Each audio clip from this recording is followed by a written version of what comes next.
Alright, so this is going to be part 7 to What If Tanjiro Learned the Breath of the Moon. So with that being said, let's just roll the intro. Bow in the presence of greatness. 'Cause right now that has forsaken us. You should be honored by my lateness. That I would even show up to this fake shit. So go ahead, go nuts, go.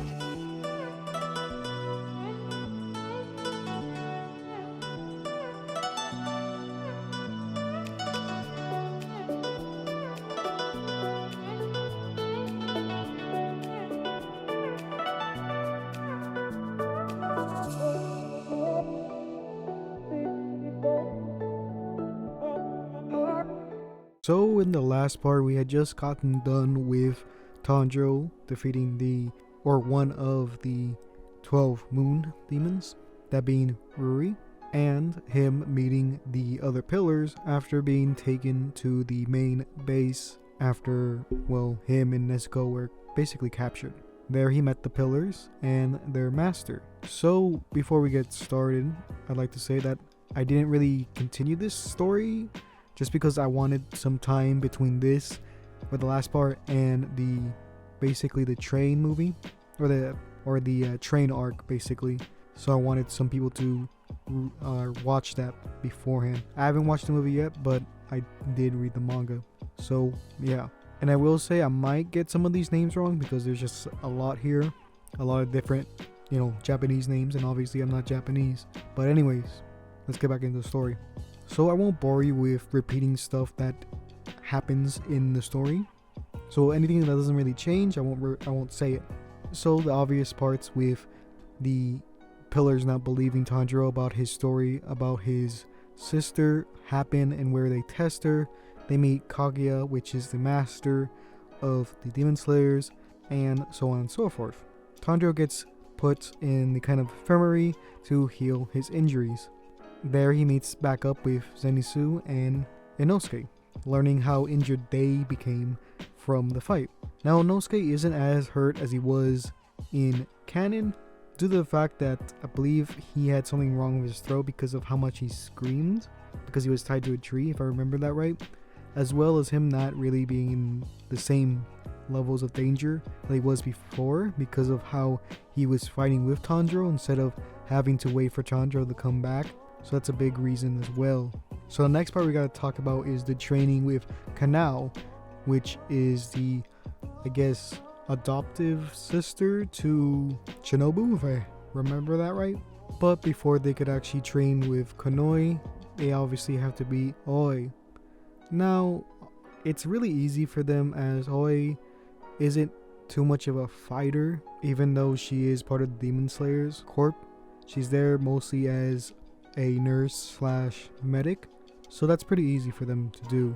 So the main kind of training, you already know, and that's going to be the kind of tag as well as the T test, where they have to grab the T faster than the other person. Now Konoe, with her, obviously she's, I wouldn't say a prodigy, or maybe I guess that would be the right term to say for her, as she's been training since a very young age when she was basically adopted by Shinobu and her sister. So she's very fast and very skilled. So obviously Zenitsu and Inosuke don't win against her. They're too slow at this point. But I would say that Tanjiro is a bit slower than Konoe. Now why do I say that? Well, at this point Konoe and Tanjiro have done similar training with the gourds, as well as just general demon slaying training, as well as sword training. So it's really similar if you think about it. But obviously Konoe has had it for longer, while Tanjiro just only 2 years. And because of how long she's been training, it's most likely that she has more experience within the field, even though she wasn't an official demon slayer until the final selection, just like Tanjiro. But unlike Tanjiro, in canon at least, she was unscathed during the final selection, so you can see how skilled she is there. So I wouldn't say the difference is too massive. I would say that she would be surprised at first, thinking that he would be on the same level as the other two, but realizing how fast he was, she would react and try a lot harder than she normally would, and would actually take the tea before him, therefore not being able to spill it on her. Because she has this reference on how strong he is, or how fast at least, she doesn't give any leeway when it comes to the tag.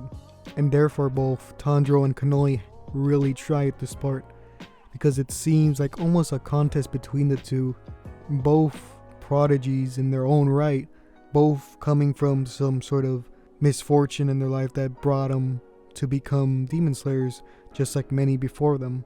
But for Tanjiro to beat her is something really important to him. He needs to break through his limits and achieve something higher.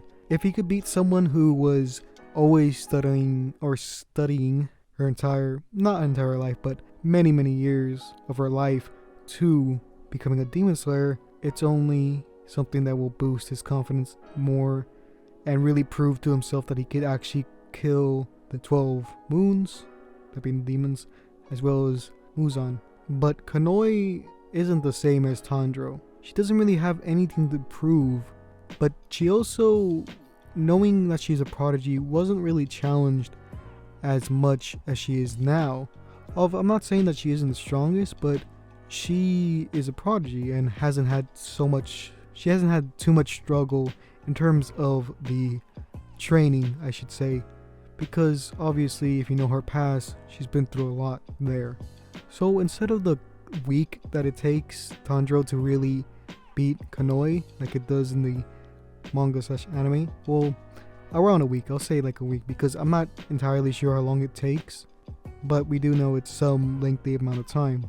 I would say it would take around 3 days for him to match her in speed, because it's mostly due to a little, I guess, polishing of what's already there. So Tanjiro already has a great foundation from the training that he's done, but he doesn't know too much, because back then when he was training, it was mostly on lung capacity as well as technique, rather than, just upright strength and how strong your body is, or durability I should say. So he would do some light training with the different, I believe it was the Butterfly Mansion, the people from there, the girls. And with this little kind of boost, as well as reading where Konoe would do during these kind of training events, he does actually end up winning against her. After this is where he talks with Shinobu, and that kind of entire background or backstory between her and her now deceased sister is revealed to Tanjiro, and they get some insight into why she doesn't really like demons, and the relationship that he has with his sister isn't something she's really that, happy about, that being Tanjiro and Nezuko. So let's skip ahead and only cover the highlights of this kind of transitional period. Obviously, Inosuke and Zenitsu would be inspired to continue training, as they don't want Tanjiro to leave them in the dust, as well as Shinobu encouraging them to continue. The entire interaction with Kanao and Tanjiro still happens, where she basically does the coin flip to decide whether or not she will decide her own path. There's also the mention of the Dance of the Fire God, which Tanjiro asks Shinobu and she doesn't know. So let's skip ahead to their actual mission. They're supposed to go on this train, because there have been reports of people missing, including demon slayers. So when they get to the train station, Inosuke and Tanjiro don't really know what it is, as this is the first time they've ever seen a train. They're curious, and as this is happening, Inosuke tries to headbutt the train, thinking that it's some sort of animal. Before they can get in trouble, they hop onto the train, and this is where they meet the Flame Pillar. I believe, and I might be pronouncing this wrong, but I believe it's pronounced Kojiro. So if I get that wrong, I'm sorry. But anyways, they're shocked to see him, as they didn't know that he would be there. So they have their little interaction that they do. Basically, Kojiro explains why he's there, with the fact that people are missing on the train, including demon slayers. There, Tanjiro asks him about the the dance of the fire god. He doesn't know it, and he's never heard of it. But he is intrigued on one fact, and that is the breath of the moon. He asks Tanjiro how it's performed and how'd you learn it. Tanjiro tells him that when he was trying to get help for Nezuko, he stumbled upon an old neighbor. This old neighbor he never knew was a swordsman, and he decided to teach Tanjiro the breath of the moon so that he could avenge his bloodline, or his basically bring honor back to his ancestry, because like I said in previous parts, the sensei that Tanjiro had is not the descendant of the sun or the breath of the sun user, but instead the breath of the moon user. I think some people got confused. It's not the breath of the moon user that we see later on, but instead a descendant, just like the Mist Pillar, I believe his name is, or his title. So Kojiro is really interested in this, and before they can continue talking, this is when they see a demon in the back of the train behind the conductor. Kojiro takes no time to dispatch this demon, and Tanjiro is impressed by this. It's the first time he's ever seen a breath of the flames, so he wants Kojiro to be his new master so he could learn another, I guess, form, or not another form but another style, as it's another thing that he could have in his arsenal. Now that he has breath of the moon and dance of the fire god, he could also have breath of the flames. So Kojiro does accept them as his disciples, and they're kind of celebrating this, but unbeknownst to them, they are actually sleeping on the train, who's being controlled by a demon. All this that's been happening was all part of the demon's plan. They sink further into their dreams, and to make it even more secure, the demon who is controlling the train makes them dream of their happiest scenarios. So Kojiro, he dreams up of a scenario in where he gets to be with his family more, that being his younger brother to be more precise. Next, Zenitsu, obviously, his scenario, his dream, is about him being with Nezuko. And Inosuke, well, his dream is having minions, or basically minions that are like him, animal-like, people that understand him, I guess you could say. Now Tanjiro, well, you obviously know what his happiest scenario would be, and that is if his family was never slaughtered. So none of the dreams are really that different from the manga, so we're just gonna go off of Tanjiro's dream because it'll be a little different. So it starts off the same with Tanjiro getting back from selling the charcoal like he was going to do in the beginning of the series, but you know what happens there. But instead of that happening, his family's there to greet him. He sees his younger brother and sister there, and he goes to hug him, crying, as he never thought he would see him again. They're kind of confused because he's crying, but Tanjiro just explains a little bit, not really saying his entire backstory or what happened, but says he misses them. After this, they get inside, and that's where Tanjiro meets his mother again. At the same time as everyone dreaming, this is when a few humans that are working for the train demon are ordered to basically tie ropes to the ends of the demon slayers there, making sure not to touch their bodies. This lets them connect themselves to their dreams, and the plan here is to go into their dreams and destroy their spirit, quote unquote, or consciousness, their manifestation of will, you could say. So they have to be sneaky about it and go around the conscious part of the dream into the subconscious or the unconscious part to find their will. This will make it easy for the demon to kill them if it is destroyed. Later on, Tanjiro is feeling happy. He's doing his normal housework, and they say that Nezuko went to go pick some herbs. He is shocked to hear this and kind of scared. He says, in the afternoon? Then they question this for a second, and he says, oh, never mind. because he still has some memories of what actually happened. But it is murky to him, and he thinks that is the dream, and what he's perceiving right now is the reality. This is when later on, his mother tells him to go check on his father. Now Tanjiro's really confused. This almost wakes him up from the dream entirely, as this really caught him off guard. Because, as you know, his father had died. But then, because of how the dream works, it then basically convinces him that his father was still alive. And he says, oh, sure, being somewhat hesitant. Now, in his dream, he's still sick, but he's alive and recovering. He goes there to give him his tea, and this is when his father says something unexpected.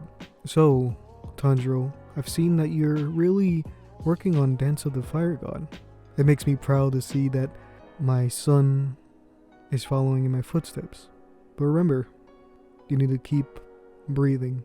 I know that might sound like obvious advice, but in the cold, that's all you really have. That's gonna keep you warm. And this is when Tanjiro starts to question the dream again. But he's like, what? Dance of the Fire God? Did I learn that? This is what he's thinking, at least. And his memories start to slowly come back.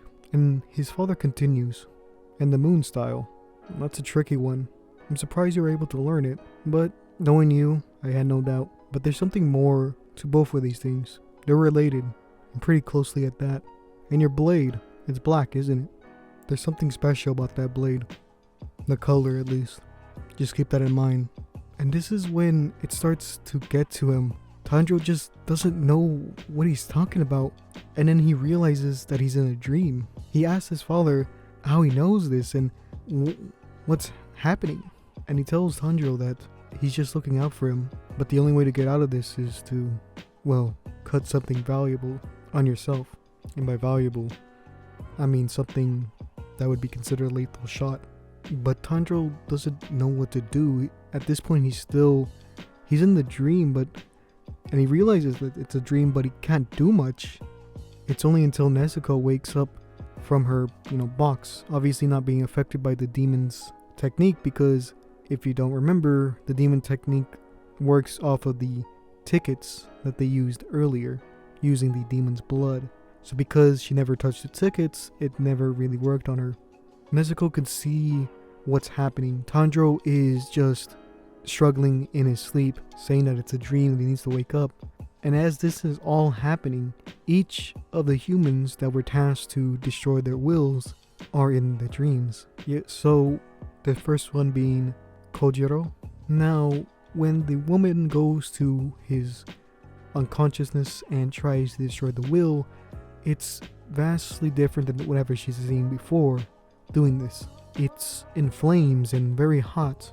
She cuts through one fabric of his consciousness to get through it, and before she could actually hit it, Kojiro nearly strangles her to death, but obviously stopping, as this is all reflexes at this point. He was able to sense her presence, and his body moved on its own, choking out whoever it was, but going no further, as it wasn't a demon to kill. So the other two humans that are in Inosuke and Zenitsu's dream, well, they're being chased out by both of them, being found out because of the people in Inosuke's dream having those higher senses, because they're just copies of Tanjiro and Zenitsu. And Zenitsu being having such a strong conscious, he's able to manifest himself within his unconsciousness. At least that's how the manga explains it. Now, with the person in Tanjiro's dream, as he goes into the unconsciousness, he sees something radically different than what he sees in the manga. In the manga, he sees this vast, infinite span of blue sky and a sun to represent Tanjiro's will, but this one's a little bit different. Unlike sky, it's dark, but not so dark that you couldn't see in front of you. It was a night sky, but instead of being so vast in blue, it's purple and it's kind of snowing there. As he gets closer to the will of Tanjiro, he sees a light in the sky, and this is Aurora Borealis, the light phenomenon that you'll see in a few parts where there's heavy snow and stuff. And as he gets even closer, these manifestations of Tanjiro's kindness start to appear all around him, showing him to the will itself. And the human that's here is so awestruck by what's happening that he starts to cry. It's one of the most beautiful things he's ever seen, and he just can't bring himself to do anything to it. And this is when Tanjiro wakes up from Nezuko, burning his clothes a little bit. And a piece of Tanjiro's kindness leaves with the human. And this is where Tanjiro wakes up both Kojiro and Inosuke, as well as Zenitsu, using Nezuko's blood arts to burn the ropes. The humans that were working for the train demon then start to attack Tanjiro and the rest of the group. This is because they made a deal with the demon that if they help him kill other humans, they will get sweet dreams, ones in which they get to escape their cruel reality. Tanjiro sees this and knows that they're not under any actual influence like a sort of technique, but they're doing this out of their own free will, and therefore can't bring himself to end their lives just like the other demon slayers. But one of them isn't attacking, and that one person is the one that was in Tanjiro's dream. Now to give him a quick backstory from the manga, we know this person was actually terminally ill, who had this horrible reality in where he just kept feeling the pain of his disease and illness. He used these dreams as an escape, but when that piece of Tanjiro left him and went into the sick human, it made him a different person. It made him see the errors of his ways and really cleared the darkness that was in his heart. This can be seen when he's just crying because what he saw was so beautiful that he just couldn't comprehend what he was doing anymore. Given this chance, Tanjiro leaps out of the train onto the roof of it, smelling a demon nearby, leaving the others to, well, deal with the humans pretty efficiently. When he gets there, he sees a demon just standing there on top of the roof. Now at this point, Tanjiro is furious at this demon, not just because of how many people he's killed, but the fact that he's been messing with people's dreams, giving them false hope. This really stirs an anger within him, and he can't forgive him. He can't sympathize with the demon like he has done so many times in the past. What he's done was truly unforgivable in Tanjiro's eyes, and therefore goes and rushes him, but the demon uses one of his blood arts. He uses a hypnosis to lull Tanjiro into a sleep, but just as he fell to sleep, he immediately woke up, and the demon continued this, and Tanjiro kept getting closer and closer, not really stopping, and the demon's confused by what's happening, and he realizes that Tanjiro, every time he gets into the dream world, he just ends up killing himself each and every time, and he's amazed by Tanjiro's will that he's able to do something like that. And he gets closer, he has no way to stop Tanjiro, and Tanjiro lets out a giant slash. He uses the fifth form of the breath of the moon, that being Moon Spirit Calamitous Eddy. I'll put his picture on screen to show how it looks like, but it basically makes multiple curved slashes layered on top of each other, and it makes kind of like a vortex similar to the third form, but instead of just having the clusters of the crescent moons kind of making the tornado, it's the actual slices themselves, so it's a lot more powerful. So not only does this cut the head off, but it basically shreds the body of the demon to bits, leaving nothing. And this is when Inosuke actually comes from a hole in the train, and once there, they notice that something's not up. The pieces of flesh that were shredded start to not exactly reform into the original form, but start to mutate and just combined into something more monstrous than it was before. This tells them that that wasn't the weak spot. They're confused as not only did Tanjiro hit the neck, but just shredded him. At least Tanjiro's confused. And given this information, they think long and hard about it. They figure out that he is not the original body, that the train itself is. And as the flesh pile is kind of reforming, because it's taking some time, right? This is where Inosuke uses one of his forms to help out in this situation. He's using the 7th form of, Breath of the Beast, that being spatial awareness. He uses it to find the weak spot of the demon.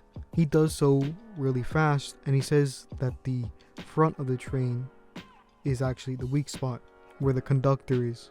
By the time they find out what's happening and where the weak spot is, this is when the flesh pile actually forms back into the head of the demon. He then tells them that how are they going to do it when he has 200 hostages at his side, or inside. After hearing this, both of them rush in to save the people that were inside the train. Because remember, before this is just a regular trip on a train, so there's so many people on this. The demon said there was 200, so that's what we're going to go with. In the back of the train, in the lesser carts, I should say, or in the further back carts of the trains, this is where Nezuko and Zenitsu are actually taking out the flesh of the demon that's actually trying to attack the passengers. Tanjiro goes ahead to protect the front carts, and Inosuke goes towards the back with Inosuke and Nezuko. As Tanjiro's cutting through more and more of the flesh of the demon, he can't stop and wonder how the other carts are doing, because he knows that he can't protect all of them, and he might not have enough people with him to protect all of the train carts. Because remember, there's more carts than there are people in the Demon Slayers, like this group. This is when Kojiro actually comes back to help him. He tells him that he'll take the back 5 carts, so the ones behind Tanjiro, and the rest will be handled by the rest of his friends. With this news, Tanjiro keeps heading forward and forward, getting through a lot of the carts in front of him. And this is kind of hard for him since there isn't much room to swing his blade. When he gets to the conductor spot, this is where he finds just so much flesh in the front. It's just covering the walls, and it doesn't look like a normal room. The conductor is obviously there, but he doesn't see him just yet. As Tanjiro is there, the demon also uses another blood art. This one, it seems to be something a lot different, but in the same way, it's very similar to the first blood art. Eyes start growing from the flesh of the demon, and this basically almost hypnotizes Tanjiro. But before the actual eye can take effect, this is when Inosuke actually jumps back in to the front with Tanjiro coming from the roof, slashing at the flesh nearby. He slashes so much that he exposes the weak spot of the demon, and this weak spot looks almost like the spine of a person, but it's so grotesque as it's the floor that they were just standing on moments before. Before Tanjiro can get a good shot at the thing, this is when the conductor, who was also working for the demon, goes and tries to stab Tanjiro.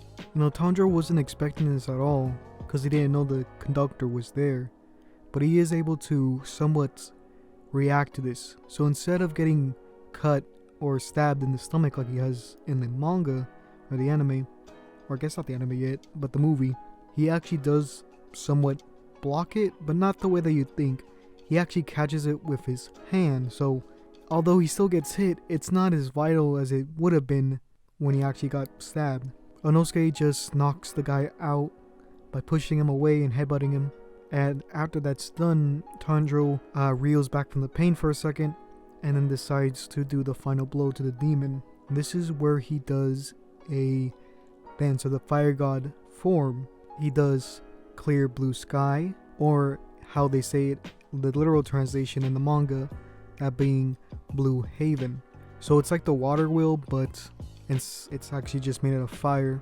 The strike was so powerful that it actually cut through and severed the engine of the train to the rest of the different carts, causing Tanjiro and Inosuke as well as the conductor to fall out onto the side of the tracks. Tanjiro is then putting pressure on his hand so that there's no blood leakage, wrapping it in some cloth that he had from before, those bandages that you see earlier in another part. After that's done, this is when Kojiro comes to congratulate Tanjiro on his victory.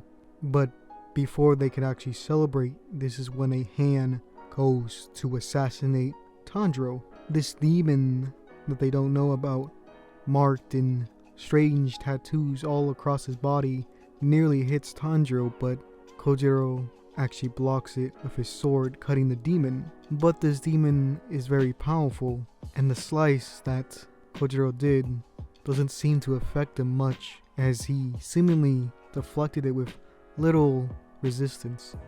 Alright, so this is where I'm gonna end it. So I'm not sure exactly how long this video is gonna be. I try to do the entire train arc with additional parts of the ending of season 1 with the training art, I guess you could say, or the recovery kind of spot where they're at the Demon Slayer's kind of headquarters, I guess. So yeah, hope you guys liked the video. I'm planning on doing pretty much all the series of Demon Slayer just for this particular one. I will do more Demon Slayer what ifs in the future, but yeah, it's almost the end of the year. It's almost 2021, or there's so much stuff to remember from this past year. A lot of bad stuff has happened, but I hope you guys, all of us have gone through it, and I think we've come out stronger because of it. And hopefully 2021 will become a better year than 2020 was. So I like to say that we're almost at 6,000. We just need like around 100 more. Hopefully we can get there by the end of this year, but if we can't, there's always the beginning of the next year. So with that being said, I gotta shout out the patrons over on Patreon. We got 2 this month, and that's gonna be starting from our gold tier. And yeah, so we have Dwayne Fenn and Lyco. So if you want to join them and get my videos early, you could do so by going to patreon.com/ComicSansTheMan, or you could click the link in the description and you could just join and you have a chance to get a drawing from me, or you could just join and just watch my videos early. You don't have to, it's just a suggestion. It does support the channel in a way without just doing more than just viewing my videos, I guess. So with that being said, this is gonna be the end of the video. So yeah.